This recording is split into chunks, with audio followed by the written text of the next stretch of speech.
We're so glad you've joined us on the ERLC podcast to explore how the Bible addresses important cultural issues pertaining to life, religious liberty, marriage and family, and human dignity, and how we can walk in wisdom for God's glory and for the flourishing of our neighbors.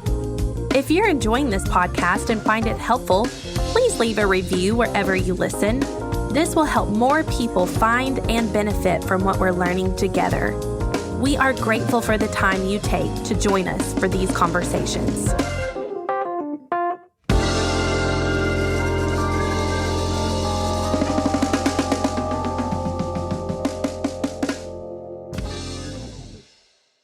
You're listening to the ERLC podcast.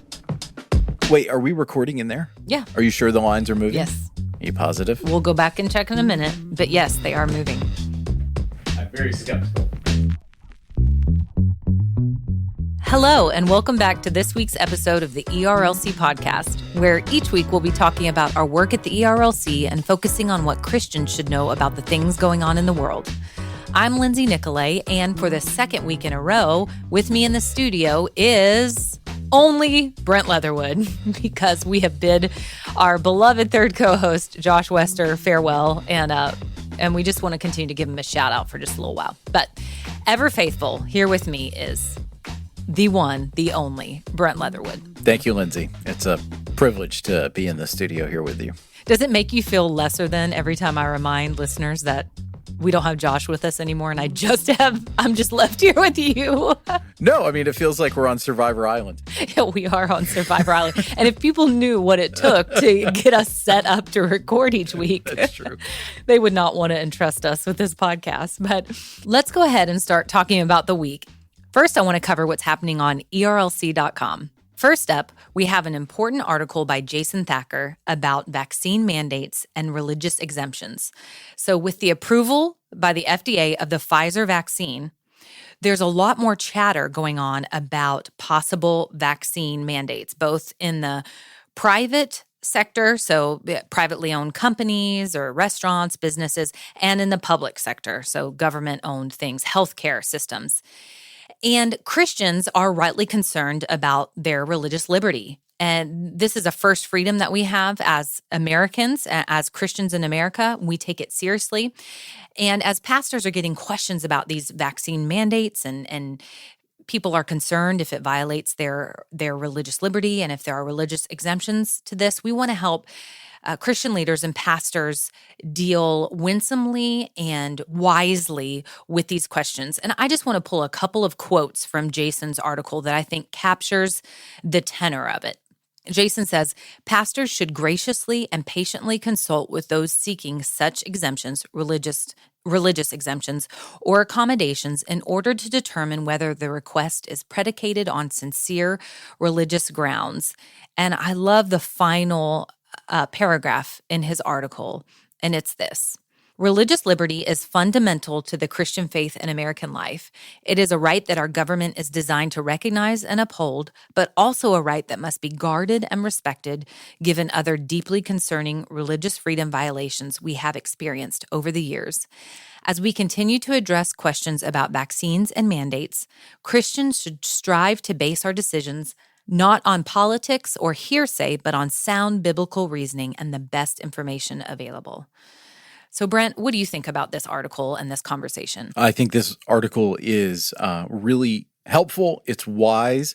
It doesn't litigate requirements and other moves that employers are taking. Instead, it helpfully walks pastors and other Christians who have questions about this through some categories about how to think about what constitutes a valid religious liberty argument and what might actually be rooted in some other space, be it health, be it personal preferences, be it political preferences. Those things can be dealt with separately than religious liberty. And, this is important because this week we've received a number of requests from pastors who are just saying, man, help me. I've got some folks in my congregation. Help me just kind of navigate this conversation wisely and graciously because this is a moment once again where our churches are being asked to do something that probably a lot of our pastors didn't go to seminary for.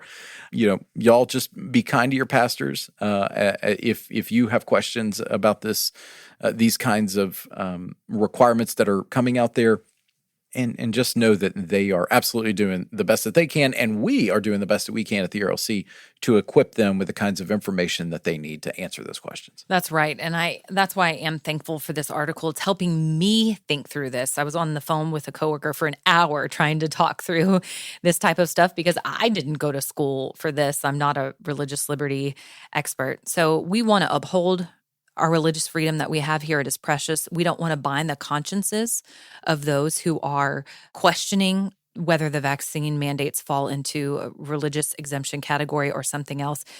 We want, as Brent said, to point them to some good information. And I would point those of you who are going to look at this online to the links that Jason includes in his article. Lots of helpful links, including to the Alliance Defending Freedom, which is just an amazing organization that's an advocate for religious freedom and has been in the news recently with some amazing religious liberty victories. So be sure to check this article out. I don't think it's the last that you're going to hear of this topic for sure in our society in coming days. Next up, we have an article by Julie Masson with 3 ways parents can talk to their kids about Afghanistan. I love this article because even I have small children, but even as a parent, thinking about when they get older and we face different hardships, and there are things in the news that I'm not sure how to talk about, Julie kind of puts some feet to this idea.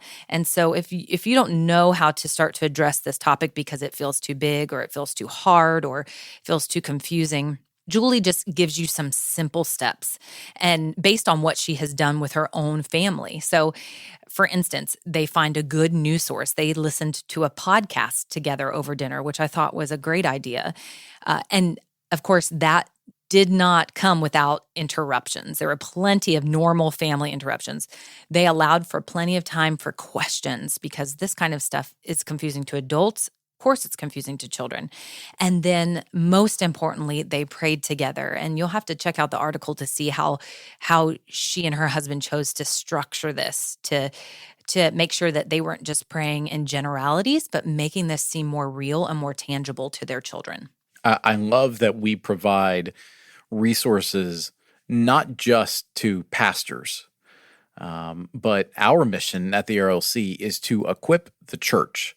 And parents who are out there leading families are a part of the church. And I love that we provide these kinds of resources to parents about really complex issues. And certainly, whether it is the human atrocities that are going on in Afghanistan, the policies that led to this moment, there's just a lot to navigate. And our children, they see all this. They see us, they hear us talking about it, they see it on television, and providing these sorts of resources are absolutely vital. And I just love that we got a little peek into the Masson household and how they talked about this and how they prayed over this tragic situation in Afghanistan. That's absolutely what's needed by Christians here in America.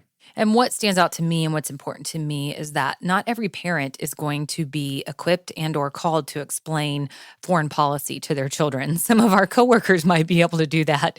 I might try to do that because I get in a lane that's not mine, but I'm going to crash and burn and not really give my child something helpful to grasp onto. But as believers, what we do know that we're called to is to disciple our children and to call them to love every single individual because they are made in God's image, and to pray for their protection and for their salvation and to bring the hope of the gospel to them.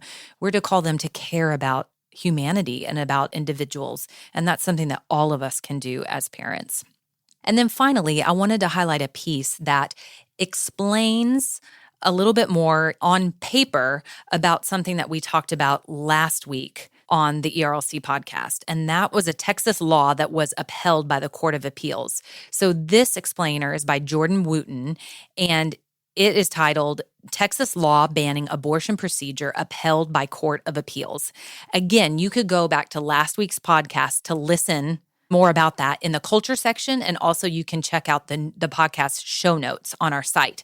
This just provides a concise article that explains what this bill is, Senate Bill 8, what it outlaws, which is a specific procedure that is used for abortions, and why this is a good pro-life win, and why this whittles away little by little at the abortion industry and may set up in the future a victory over Roe v. Wade. And of course, we would want the overturning of that. But just little by little, any human life that we can save, we want to celebrate, we want to point out to you, and we want to continue to pray about. Right. And this shows the value of both and approach to combating abortion, because this particular move that the appeals court affirmed and upheld so that Texas can move forward with prohibiting this, it's just about a very specific method at a very specific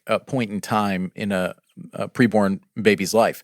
And so we want to see that passed and upheld so that those lives at that stage can be upheld. And at the same time, we're going to continue pushing for every other conceivable policy that will save even one more life as we drive towards ending abortion completely and making it unthinkable in our culture.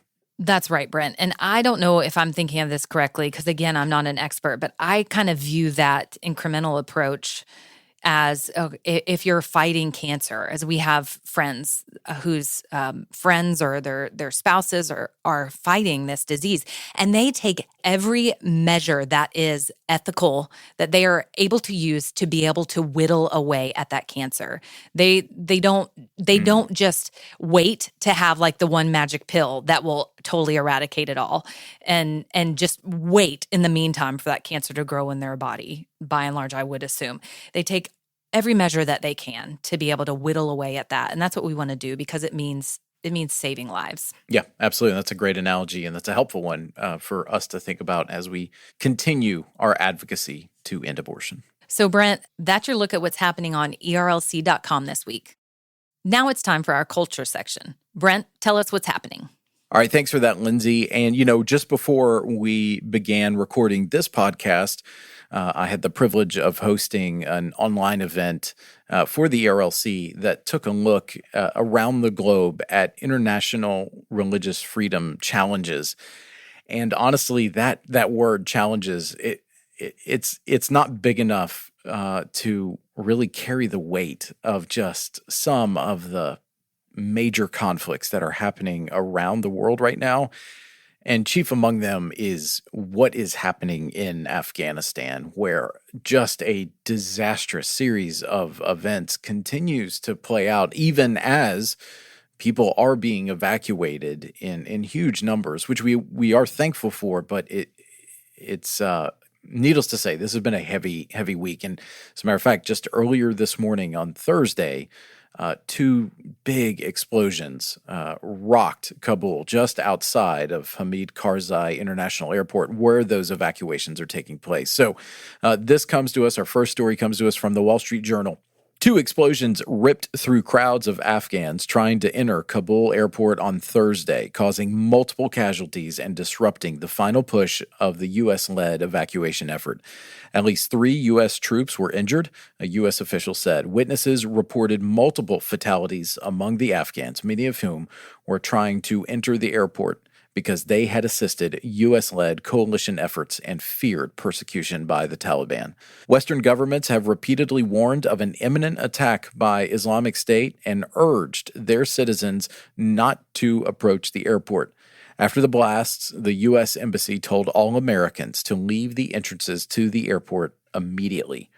The explosion at the Abbey Gate of the airport was the result of a complex attack, Pentagon Press Secretary John Kirby said. He said another blast occurred near the Baron Hotel adjacent to the airport. A British security official said both attacks were carried out by suicide bombers. This just highlights the danger that this situation has created. The quick withdrawal of American troops and coalition troops, it's just created a very tense situation over there as the Taliban has regained control. And a number of analysts believe that terrorists are in fact infiltrating all areas around Kabul. And so this is certainly something that we all need to be paying attention to and praying about. Well, and I'm trying to think of something profound to say, and we can all sit around and pontificate about it and talk about what should have been done, what shouldn't have been done, what this is going to continue to lead to, and we don't know. It's just a disaster, and it's so many unknowns. All I can think about is the need to pray. Again, it makes me thankful for the prayer guide that we were able to put out, for Julie's piece about talking to your children, because that's really all we can do, which is a lot, because it's going to take the Lord to intervene in this situation to spare lives. The other thing I can do is try to put myself in their shoes. I can't imagine being stuck in a country that's being taken over by dangerous forces and fearing for my life, that my life could be taken from me any minute, and I can't get out of the country. That's something we don't experience here in America. So it's just another reminder to me to carry the Afghan people in my heart and to be praying for them. And something else I wanted to recommend for myself, I'm trying to educate myself on this and how to think about it. And we've mentioned this before on the podcast, but the Dispatch podcast, sometimes I don't think there's usually any language there, but they have people with varying opinions, but I find them to be pretty balanced and very helpful because of their areas of expertise. So I'd recommend that to listeners.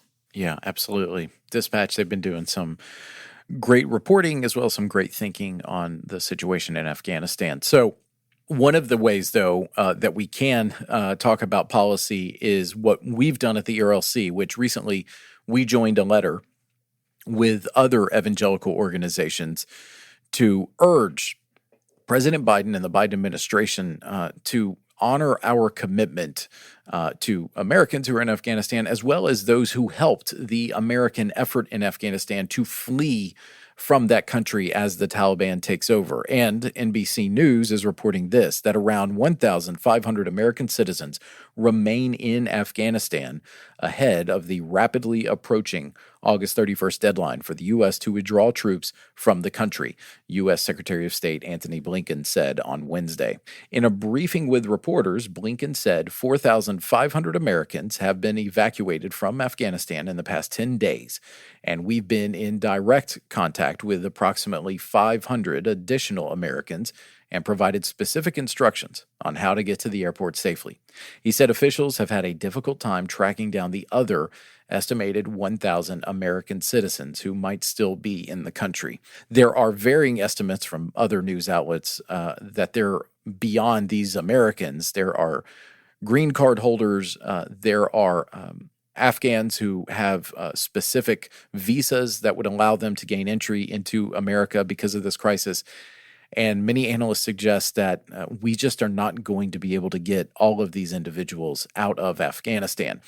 One way that could happen would be to prolong the withdrawal date. And that is something that the Associated Press is reporting on because our G7 allies have requested that President Biden extend that withdrawal deadline. And it doesn't seem like that is going to be the case, again, from the AP. Britain and other allies, many of whose troops followed American forces into Afghanistan nearly 20 years ago to deal with the plotters of the September 11th attacks on the United States, had urged Biden to keep American forces at the Kabul airport longer. No country would be able to evacuate all their citizens and at-risk Afghan allies by the August 31st deadline, Allied officials had said. Quote, "We will go on right up until the last moment that we can," said British Prime Minister Boris Johnson, who had openly lobbied to keep the airport presence after August 31st. Johnson acknowledged he was unable to sway Biden to extend the U.S. military presence in Tuesday's talks. Quote, "But you've heard what the President of the United States has had to say. you've heard what the Taliban have said. He said. A senior French official, speaking anonymously in accordance with the French presidency's customary practices, said French President Emmanuel Macron had pushed for extending the August 31st deadline, but would adapt to the American sovereign decision. That's in the hands of the Americans, he said. So, look, just as a reminder, the withdrawal of troops from Afghanistan that was agreed to by America several years ago. President Biden came into office and said that he is going to respect that decision. He extended it to August 31st, and now here we are, just days away from that deadline. And I think a number of military experts and international relations analysts are rightfully asking, why wasn't more done sooner to begin evacuating these folks from Afghanistan? And that's an answer that the administration has not been forthcoming with. And as I was listening this morning to a podcast, one person was saying that perhaps Biden and the administration and different officials didn't anticipate that the fallout or the chaos that Taliban taking over would happen as quickly as it has happened, and it wouldn't escalate as fast. Maybe they knew it was going to happen, but thought it would take months. But instead, it is not. It's taken days and weeks. And I just hope that we can get as many people out as possible, including our citizens. But you just think about the Afghan citizens that helped us and fought alongside us and whose lives are in imminent danger. Is there any way we'll be able to get those people out by the August 31st deadline? And anyway, it's just a sad state of affairs. And it just feels like the whole world is really heavy. It feels like it started in 2020 with COVID, and it just keeps going on, thing after thing after thing after thing. And we just need the Lord's grace to not be weighed down by it all, and to find and to rest in the hope that we have in Christ, that one day He's going to come and make all things new. That's a good word in that section. And the next big section where there is similar heaviness is the COVID front, where things are certainly taking an alarming trajectory, to say the least. There was good news at the beginning of the week, and this is covered by the Associated Press. The U.S. gave full approval to Pfizer's COVID-19 vaccine on Monday, potentially boosting public confidence in the shots and instantly opening the way for more universities, companies, and local governments to make vaccinations mandatory. And that's why I think, as we talked about earlier, our piece from Jason Thacker on our team is really helpful in this moment. The Pentagon promptly announced it will press ahead with plans to force members of the military to get vaccinated amid the battle against the extra contagious Delta variant. The University of Minnesota, likewise, said it will require its students to get the shot, as did Louisiana's major public universities, including LSU, though state law there allows broad exemptions. More than 200 million Pfizer doses have been administered in the U.S. under emergency provisions, and hundreds of millions more worldwide since December. In going a step further and granting full approval, the FDA cited months of real-world evidence that serious side effects are extremely rare. And to kind of add a little bit additional color to that, Axios is reporting on those specific schools that were mentioned. Colleges and universities are welcoming students to campus against the backdrop of a nationwide surge of COVID-19 cases, largely driven by the Delta variant, posing questions about how best to reopen campuses safely. Some schools are turning to disciplinary actions through fees or, in one case, suspending internet access as a way to promote strict adherence to COVID-19 protocols. Others, however, are giving away prizes in an effort to incentivize students to get vaccinated. Again, I talked about it here in the middle of talking about both of these stories. Our piece on the vaccine requirements and exemptions, I think, is certainly a must read, as well as you talked about the other resource from one of our partners, Alliance Defending Freedom, just helping people to understand what categories to put some of their either questions or objections and how to process through those, I think is immensely helpful. Yeah, and this is good news that the FDA gave full approval to Pfizer's COVID-19 vaccine, which has a funny name now.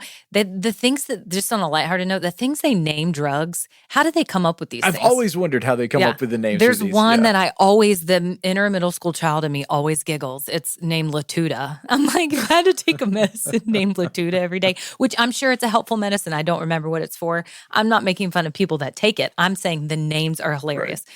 So there's a meme circling around about, it's like Comirnaty or something is what it's called. And they say it's a mixture between community, immunity, mRNA, and something else. But then the meme was that all of these different things were represented by animals. And then you see the animal that it created. So they name things weird things. Also, on another lighthearted note, I'm very thankful for the vaccine. I wouldn't have waited to get it, I don't think. I understand people who do, but on a funny note, I'm like, man, I should have held out till I could have gotten some good prizes and incentives, because now that I'm already vaccinated, I can't get some of these things. I can't get paid some things or get a nice prize. Maybe I could get a trip to Hawaii or something. That would have been really nice. Even though Hawaii is talking about not wanting people to come in to their state. So yeah, this is all. This is good news, the FDA approval. And again, we always say we're thankful for the vaccines. I understand people that are hesitant, but I'm also thankful for the data that we're learning more and more about how safe these are and how the side effects are extremely rare. Absolutely. And look, this news about the full approval of the Pfizer vaccine comes at a good time because of what the Delta variant is doing in many of our communities. So Axios is reporting this. More than 77% of America's ICU beds are being used right now as hospitals grapple with a crush of severely ill COVID patients, almost all of them unvaccinated. Hospitals are once again overwhelmed, and this time they're also facing staff shortages and burnout that only makes matters worse, especially in the face of illness that was largely preventable. So a few of these states, they pull out data from a few of these states. Arkansas and Alabama officials said this week their states were completely out of ICU beds. In Kentucky, Governor Andy Beshear said record COVID hospitalizations were forcing some hospitals to convert space to treat the influx of ICU patients. In Florida, 94% of ICU beds are full. Nearly 50 hospitals there reported critical staffing shortages, and almost 60 more said they anticipate critical staffing shortages by the end of the week. Anecdotally, I've got a friend who works in one of our major hospitals here in Nashville, and he said every single patient that is currently hospitalized there is somebody who has not been vaccinated. That gets to what Axios is reporting here, that these illnesses were largely preventable. And, we should be clear. People who are vaccinated are still getting and contracting COVID. It's just that the vast, vast majority of them are not suffering from severe illness. They're not having to be hospitalized, and it is incredibly rare for any deaths to result from that. And that's what my friend was, this doctor was relaying to me. And he's just like, this moment is actually worse than what we faced last January and February, because now we've got the vaccine, and it's both exhausting, but it's very frustrating. Well, and as one friend has said, whose husband works in the medical field, specifically in pulmonology, she said this is going to be his life. When he started medical school, COVID like this wasn't on the horizon, and it wasn't a part of what he took care of on a daily basis. And now this is going to be his medical career.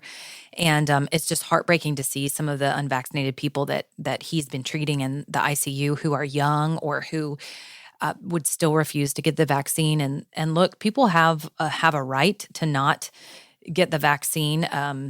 And, that's their choice. I think there should be more than just how it affects you individually that you should take into mind.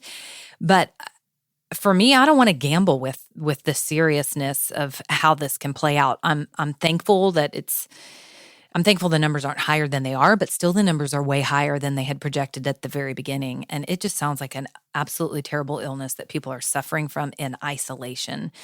So I am thankful for the vaccine, and I'm just thankful that we have as much information about it as we do. And I just think about my mom has the I don't know if it's smallpox or polio, it's like a big indentation on her arm from when she was little, and she got that. And I just think we're at a point now when we have the most and the best medical technology to be able to make safe vaccines compared to the vaccines that we would take without even thinking about it back in the day. And so I just urge people to just consider to talk to your doctors, talk to medical professionals, forsake the interwebs and the internets, and talk to medical professionals about if this is right for you.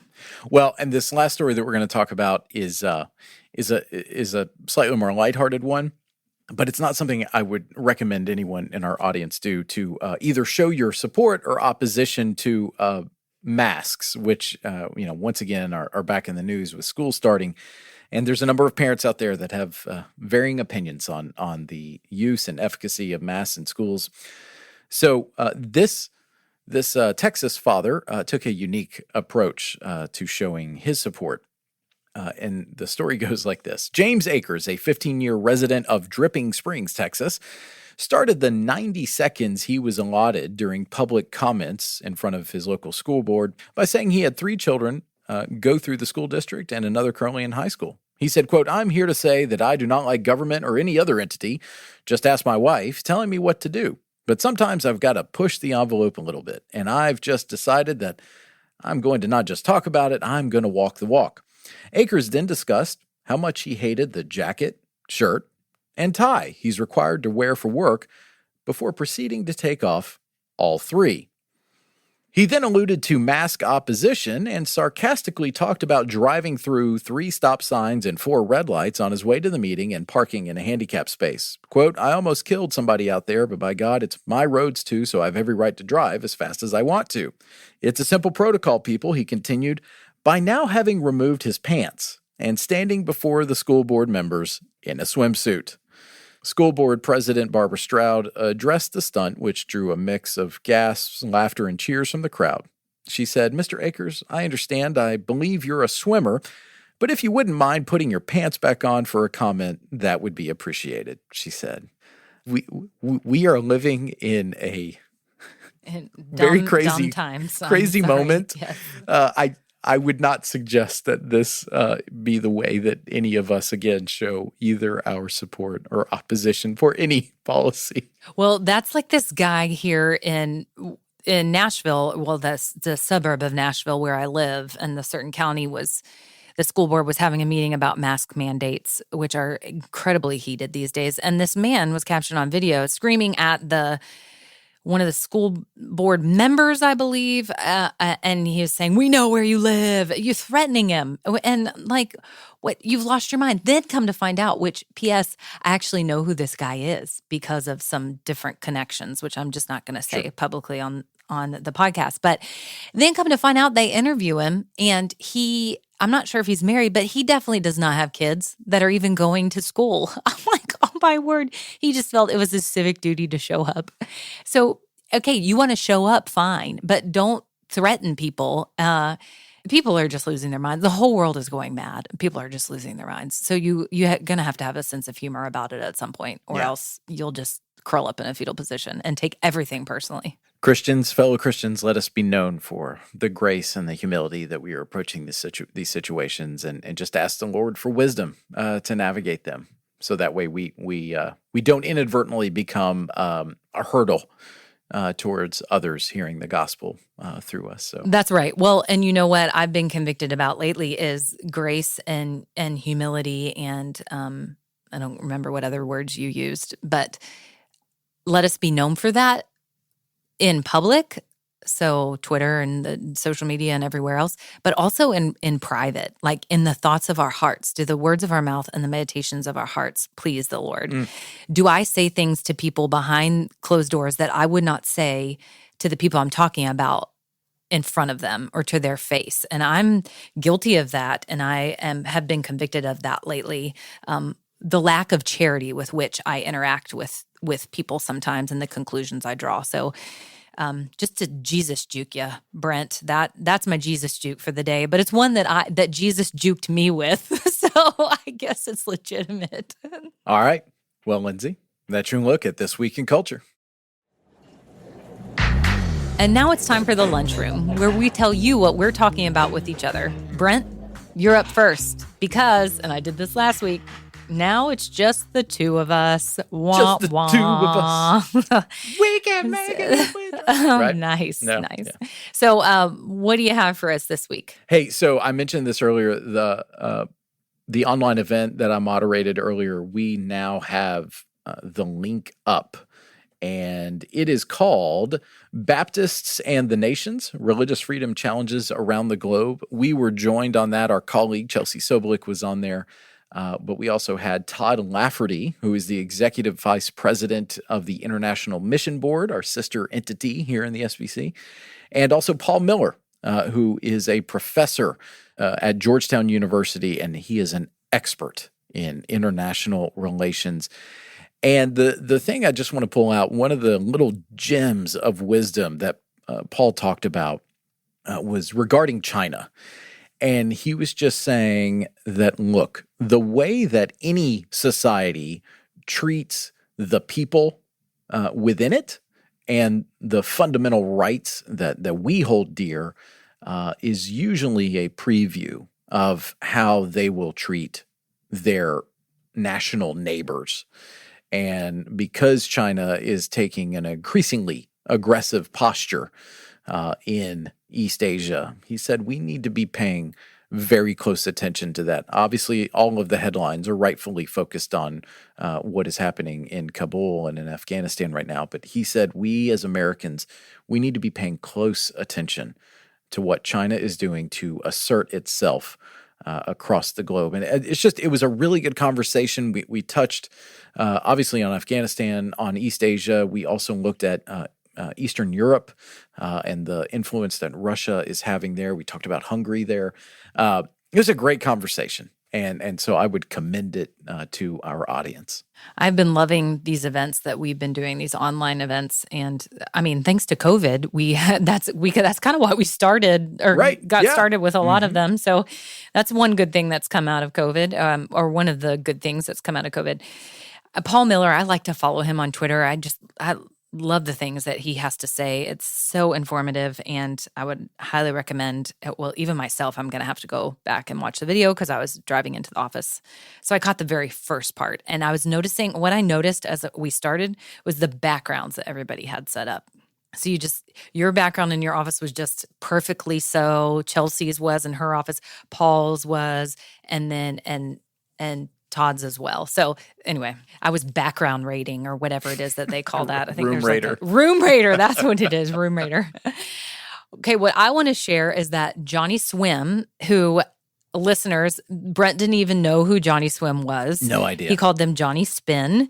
So Johnny Swim has a new song out. I love much of their music. This song is called Devastating, and it's about marriage and how it can be, it can have love and romance, but at the same time you face tragedy and hardship. One of the lines is ring on my finger and a tag on my toe. So if that doesn't depress you, if you're newly married, like our friend Megan Mayo, maybe don't listen to this because then you'll cry, but then later on you can.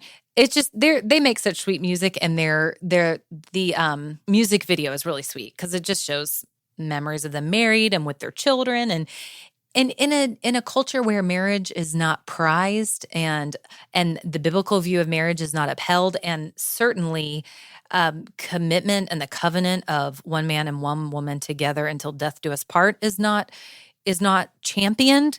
This is what they're championing, and I think that should be celebrated. So Brent, you should listen. So we're talking about a duo with the name Johnny Swin? Johnny Swim, not Swim. Johnny Swi.